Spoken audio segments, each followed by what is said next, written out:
Hello, Sagittarius. Happy Sunday. So we have Cernunnos and the Nine of Cups.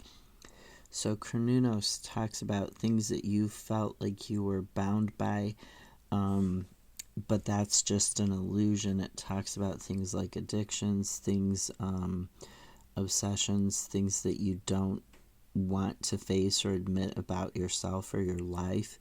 They're kind of the big, bad, scary monster under the bed type things, but you can actually overcome them. So Cernunnos talks about waking up to that situation, understanding that, oh, it's not as scary as it looks, and I can move past this. I can accomplish banishing it. I can deal with it. I don't have to repress it anymore. So you bring it up into the light and you deal with the situation. Now this Nine of Cups, you're almost to the end of the cycle. The Nine of Cups is telling you to look for where your emotional satisfaction in the long term is. Look for your harmony. This Five of Pentacles in the reverse talks about recovering, financial recovery, health recovery. It talks about recovering from losses with material goods, physical goods. So you are recovering from that. You're using the knowledge that you've gained when you dealt with this shadow aspect, this repressed stuff. You're using that knowledge that you've gained to help you get this recovery. Now, this Hermit in the reverse, it says maybe you're not going within and you're not reflecting enough. You're not taking that inner retreat to understand what is going on, to get your own inner guidance, to get your own enlightenment and inspiration. You're not following your instincts like you should be. So you are just kind of you're kind of avoiding that. You need to really go within, because nobody can tell you what this shadow represents, what Cernunnos represents, but you.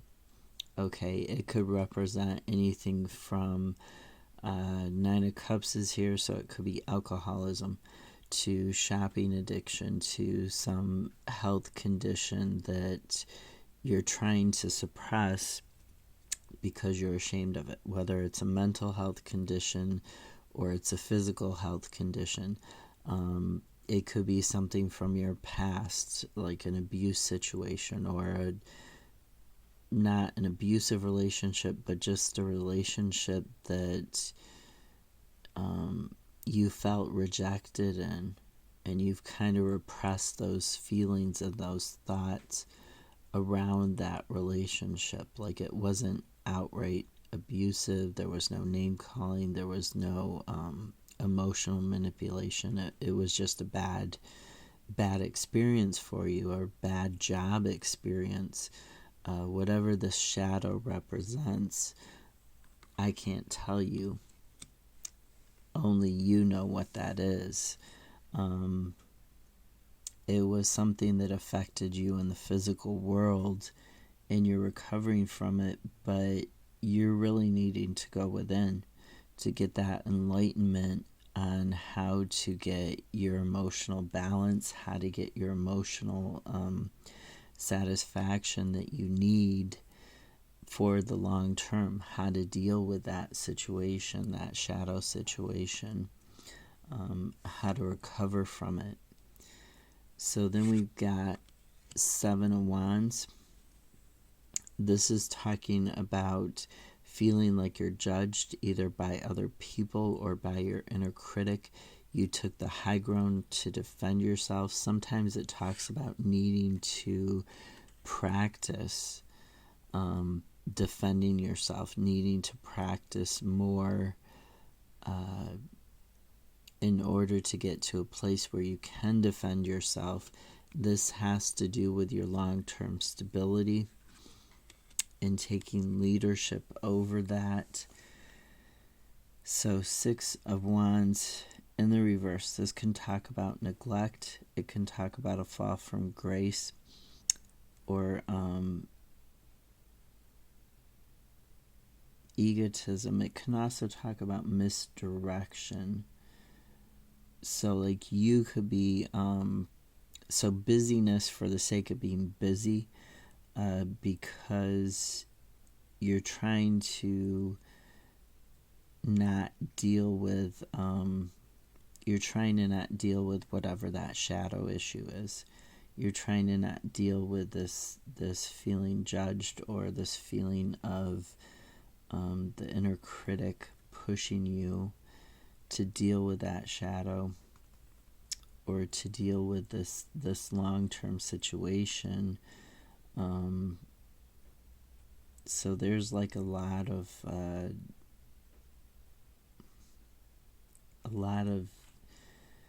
disturbed relationships, or disturbed thinking here going on.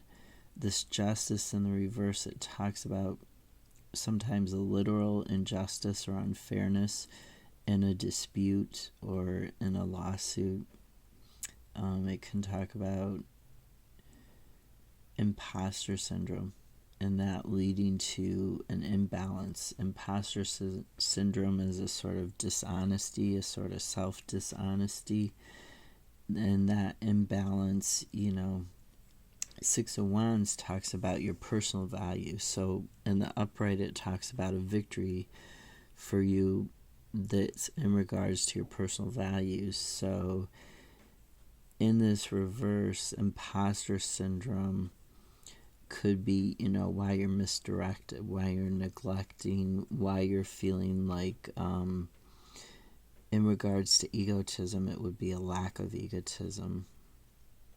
So this inner critic, your long-term stability is at stake with this inner critic, or with this outer critic.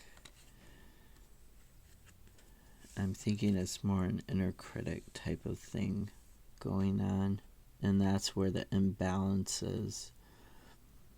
You're experiencing that imposter syndrome. You're thinking you don't deserve to have that long-term stability, that victory, but you do. You do deserve it.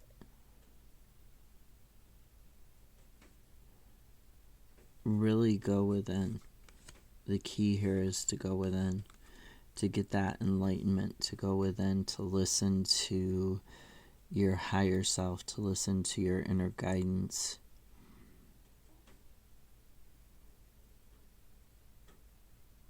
To find your own path and forge your own path. Have a great Sunday. I'll see you tomorrow. Bye.